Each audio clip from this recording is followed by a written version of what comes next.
Welcome to Porch Conversations, where the light is always on and the conversation is thriving.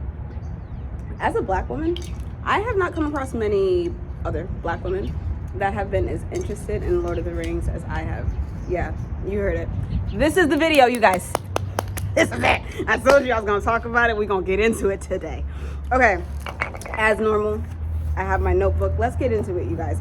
So I've told you guys how much I love movies, but I don't think I've really told you like where it started. My grandmother, okay, let's get into it. You guys, I'm from the Bronx. We've talked about this before, but I want to set the scene. So I'm in 5th grade. My grandmother is waiting outside for me, Christ the King. We go walk on the Grand Concourse to, God knows what the name of the movie theater. I think it's Regal Cinema now. But we used to go over there, walk down the stairs. She paid for the tickets. We go sit in the movie theater. Now I'm going to skip a couple years ahead. But this is Lord of the Rings, Two Towers. Movie theater is full, bro. I mean, there's like, people are standing because it's the premiere. I'm sitting down right in the middle.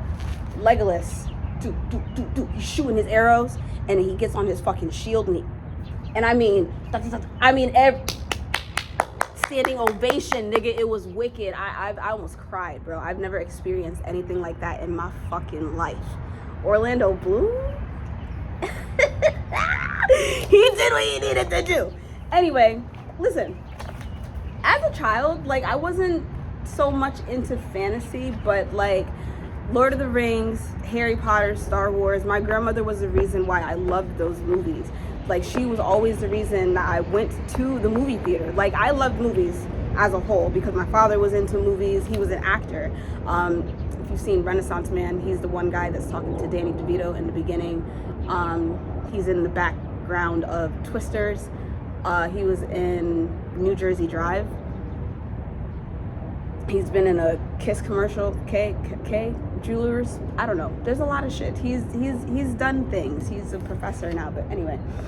They are the reason why I love movies, but specifically my grandmother is the reason why I love film. Like, going to the movie is much different than seeing a movie at home. And so she would take me to go see James Bond, Harry Potter, Star Wars, all of those movies, and it just really it really made me love movies so much, and it affected how I look at movies. But specifically when it comes to Lord of the Rings, I wanted to talk to you guys about this so much because my love for Lord of the Rings is it's inseparable from memory, from inheritance. It's inseparable from the way that my grandmother taught me how to love movies, how to love stories. And I wanted to talk about this now because, you know, at this point in my life now, especially because I'm back in New York where it all started, I feel like I'm at a point in my life where life is cyclical. Life is making sense for me in a way that it didn't before. And now that I feel like I have a way to articulate it, I want to be able to share that with you guys. So when it comes to Lord of the Rings, I feel like people are always talking about the battle scenes, of course, like I just mentioned. They're talking about their favorite characters, Gimli, Pippin and Merry, Gollum, of course. Oh, pause, really quick. So, you know what? I had a cat. His name was Gandalf. I'll put a picture up. His name was Gandalf, and he was a gray cat, and he had a little beard. He was a short-haired American short-haired cat, but he was gray and white, and he had white little mittens, and he had a little white spot right here. And so I remember I took him to the vet one day, and somebody was like, "Oh, his name is Gandalf. Is that from Harry Potter?" Yeah. It is. You completely fucked up my joke, but yeah, it is. Anyway, I say that to say, when I get old enough, when I get the money, I'm going to get a hairless cat, and I'm naming that nigga Smeagol. Oh, it tickles me so bad, you guys. Anyway, when people are normally talking about, they're talking about the cinematography, they're talking about the difference between the good and evil in a broad sense. And, you know, I want to talk about a couple of other things. Can we talk about the fact that there's no black people in Lord of the Rings? I'm not talking about the orcs, my nigga. Name one black person in that. And we're not talking about rings of power. Oh, okay. Thank you. Okay. So anyway, I specifically want to talk about inheritance, not just the inheritance that my grandmother has given to me by the love of this movie, but specifically the inheritance. Frodo inheriting the ring from his grandfather Bilbo, the tenderness that is shown in these movies. Because the thing is like, first of all, people are not really into Lord of the Rings because of how long it is. But if you want to sit and really think about the themes that are really heavily dictated in Lord of the Rings, they're talking about friendship. And it's not just friendship, it's loyalty, it's love. And I think that is really overstated because, you know, we're talking about the fucking journey from Frodo taking the ring to Mordor. But it's bigger than that. Sam literally sat in the bushes and he was like, fuck, Frodo's going through some shit. I don't know what it is, but I'm going to save him. And then Gandalf yoked him up. He said, what did you hear? What did you hear? Bring that ass. Because now that's your friend. Take care of him. And Sam said, you're my friend. I got this. Like, that's my nigga. If he could say it. He's a redhead. So. And then it's like, also, I don't know how many people know for real, but like, Pippin and Merry, they're like blood cousin. They're blood related to Frodo. So, real shit. When Frodo and Sam start going on their adventure and then they just happen to run into Merry and Pippin are on their own shit. They were literally living their lives. stealing carrots and potatoes from that fucking farmer. And then Frodo was like, wait, you guys, like, nah, like, we got some shit to do. They jump on the adventure. Oh, we're having fun. When the horses came by, they were like, wait, hold on, they got locked in. They locked in. They were like, shit is real. Like, we gotta protect Frodo. Like, all of them said, completely forget what I've got going on. Like, the moment they said, we gotta jump on this ferry, their lives changed. Their lives completely changed. Like, I'm literally just thinking about, like, is it Merry or Pippin? I mean, both of them had their own separate adventures when it came to Return of the King. But Pippin specifically, like, the journey that he went on, don't even get me started, because I can't, not right now, you guys. We're talking about devotion, we're talking about corruption and control, and do you guys know, because I'm gonna stop cutting my own self off, but when I'm thinking about this specifically, corruption and control, I'm thinking about Sauron. It's Sauron.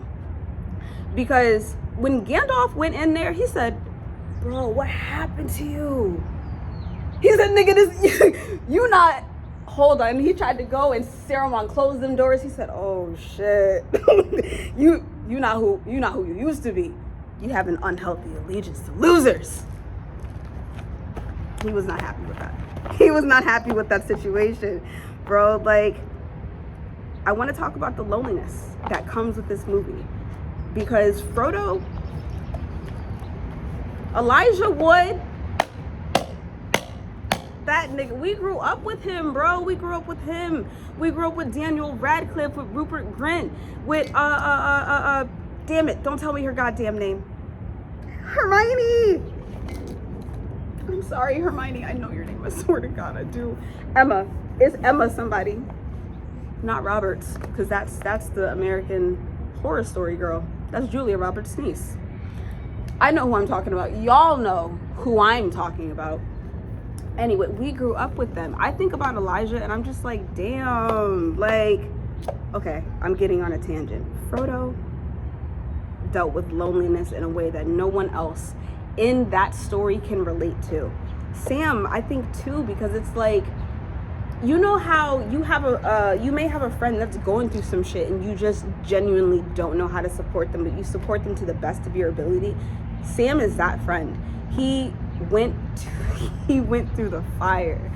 Like, even when he didn't understand the relationship that Frodo had with Gollum, he was like, I don't get it, but I love you. Like, with Aragorn, like,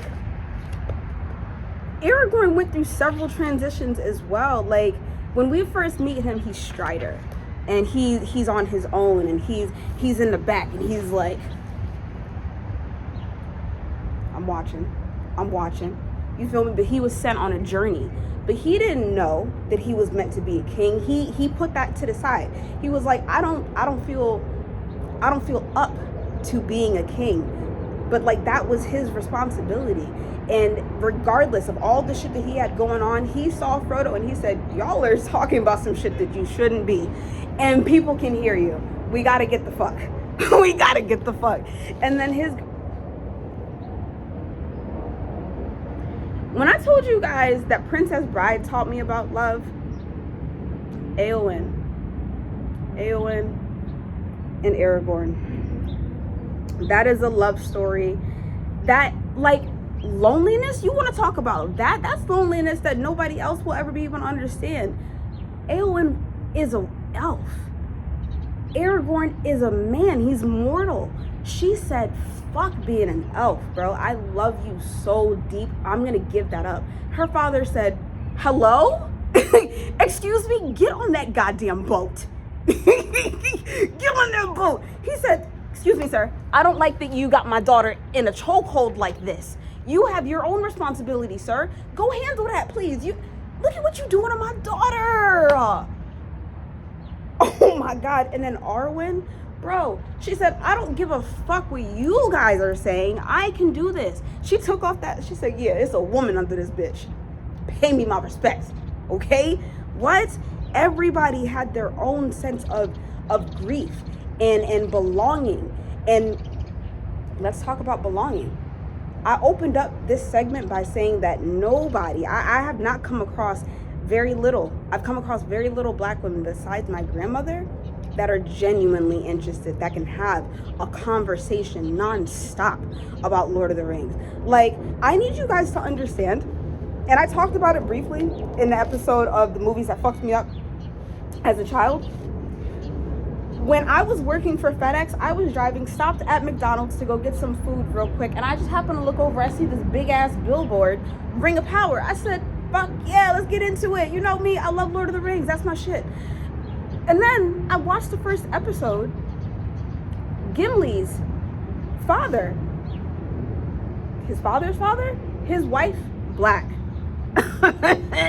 I cried. I mean, cried. I bawled my eyes out. I watched it a second time. I cried again. Like, that meant so much to me. That meant so fucking much to me, you guys.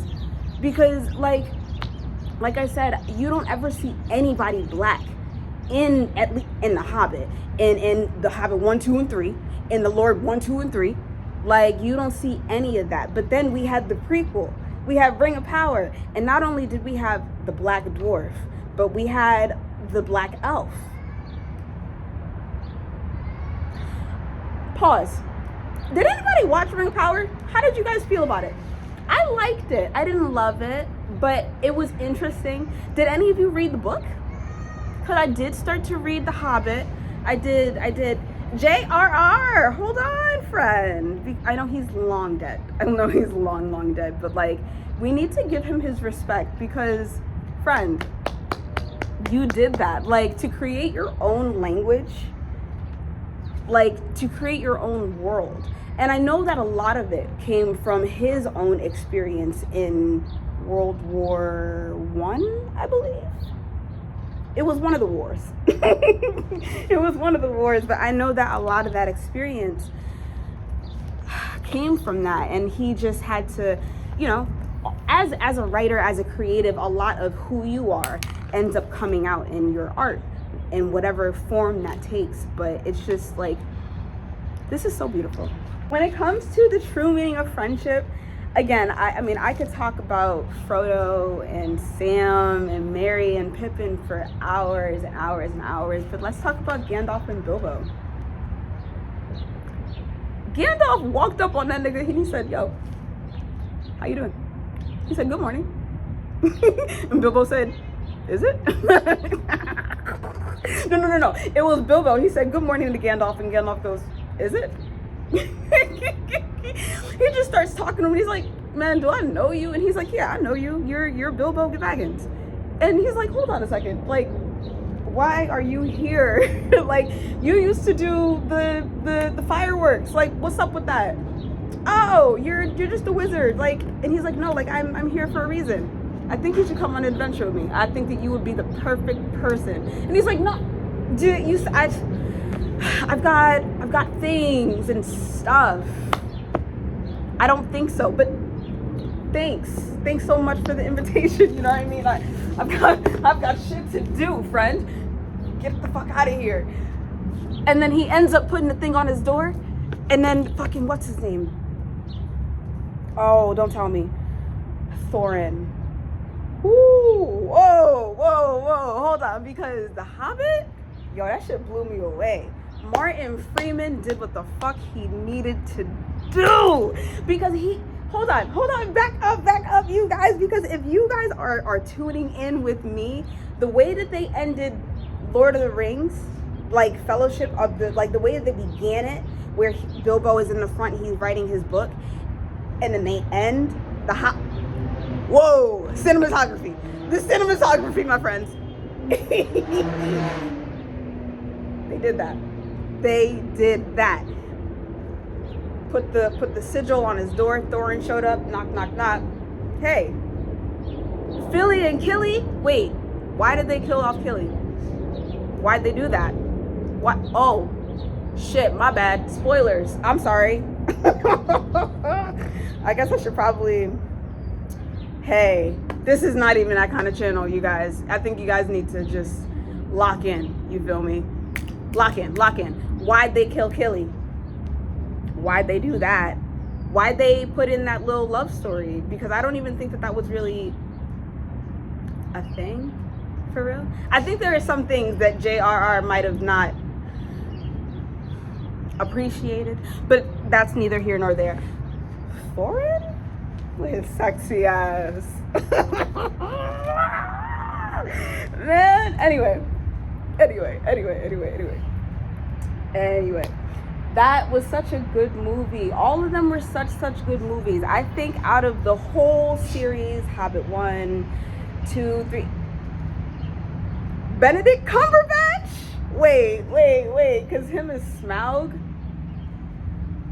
him and Martin Freeman are locked in. Like, they are husband and husband. You feel me? Like, that, they are, because them and Sherlock, totally different story. We might talk about it. I don't love it that much to talk about it, but they did what they needed to do. And they brought that energy here, because if you guys saw the way that they prepared for this movie, Benedict Cumberbatch was on his hands and knees, and he was doing the thing. You know what I mean? He had the whole body thing, and he was, I mean, deep from his diaphragm. Do you understand? He was bringing that voice, and he was Smaug. And I said, whoa, like, you did that, because they teased us. They didn't do it like they did in Godzilla, where they fucking killed off what's his name, Bryan Cranston. 5 minutes into the goddamn movie. Thank you. Why'd you do that? No, they teased us. At first, they gave us a little, okay, he's blowing everything up. Bah, he's gone. And then the very end, he said, you guys have woken me up. It's time to fuck shit up. And then they got immediately into it in movie 2. Now, that's what I was getting back to. As for the whole franchise as a whole, I would definitely say The Hobbit 2 kind of fucked me up. I was really disappointed. I felt like the CGI, not when it came to Smaug, when they were doing that whole basket bumping shit. I hated that. I really felt like they got super lazy on it. Now the battle in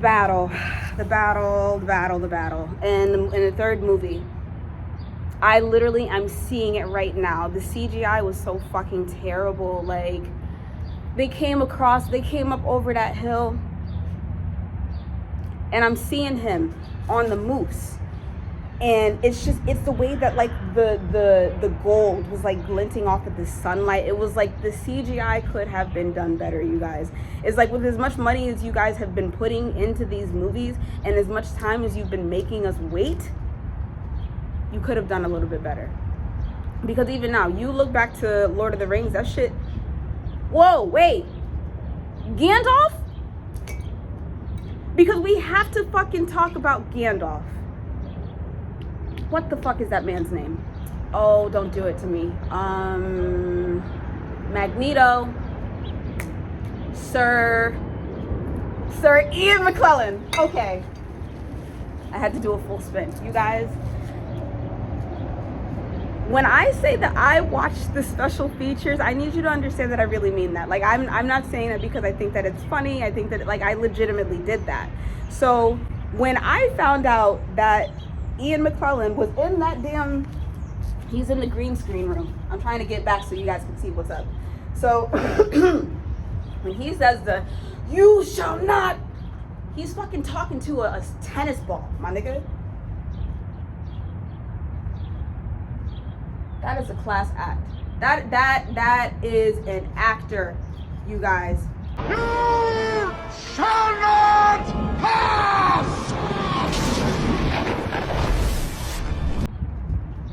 That is an actor. The fucking Balrog, he's yo, he said, this is beyond you guys. Get the fuck out of here now. Get. Legolas said, oh shit, y'all. Do you, like, if you pay attention, you can see them all shivering a little bit. It was like, oh fuck, like, what is that? And mind you, the Balrog that Gandalf was dealing with in that moment was just one of them, and he was one of the smallest of them.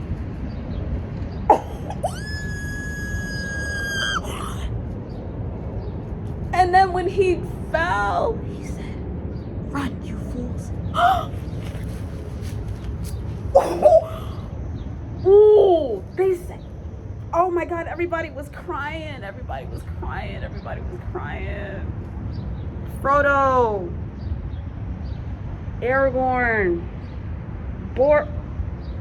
Boromir? Whoa, you guys, let's talk about Boromir really quickly. Let's talk about loyalty, because that's the next thing. It takes nothing to mean what you say and say what you mean. They all sat in a fucking circle. And somebody said, somebody's got to take this ring. Gandalf said, hands off. I'm hands off. I'm not doing this shit. One of you has got to do it. Frodo stood up. He said, I'm going to do it. Legolas said, I can't let you do that alone. What's up? Gimli said, I'm not going to let you do this alone. With my axe, we going to do this. Aragorn said, and with my sword, okay? Everybody lined up. Boromir, his bitch ass, because he didn't believe in it at first. He said, I got you. I'm going to do this. And he was just like, let me hold on to it. Let me hold on to it. I know it's heavy.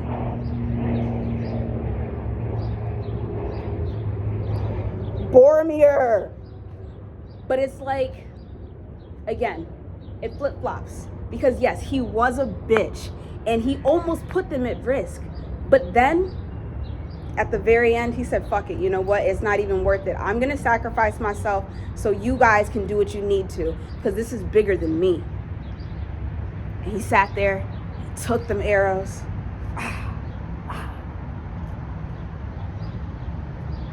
Faramir didn't even know his brother died, though. He didn't even know his brother died, man. And then when he told his father, he said, it should have been. He said, it should have been you, bro. He said the wrong son died. How fucking wicked is that? Yeah. We're gonna have to do a part 2, you guys. There's entirely too much to talk about. There's so much to talk about, you guys. I keep coming back to this movie because it means so much to me. I keep coming back to this movie because it's not just about this fucking ring, bro. It's about so much more than that. It's about loyalty. It's about love, platonic love. And like, hello? It takes nothing to be a friend. And I don't think people really understand what that looks like these days. It takes time. It takes effort. How many of y'all are going out to see a 3-hour movie these days? You're short, your attention span is so fucking short, you can't sit but watch a TikTok. I'm sorry. It takes nothing to be your friend. I'm keeping that in there too. I'm not roasting y'all, but like dead ass. Like, it takes nothing to be a real friend. You haven't heard from your friend in 10 days. Hey, are you good? It shouldn't even take 10 days. You haven't heard from them in 2 days, and you normally hear from them every day? What's up with that? Loyalty. Like, so many people don't know what it takes to be loyal. Like, what that genuinely looks like. Tenderness. Inheritance. Because Bilbo didn't want that fucking ring, bro. He said, I want to write my stories, and I would like to die peacefully. I've lived a life. Do you know what I did? He said, do you know what I did? I slayed a dragon, nigga. I tricked him. I'm good off that. Take the ring, Frodo. I've got so many stories to tell. And I know you're gonna survive it. Pray to God you survive it. But you got Gandalf. That nigga got you. I'm not doing this. Give me the ring. Yo, that scared the fuck out of me. That scared the fuck. You guys, that scared the fuck out of me. Like, that was probably that, and the scene where Frodo is looking in the what was that woman's name?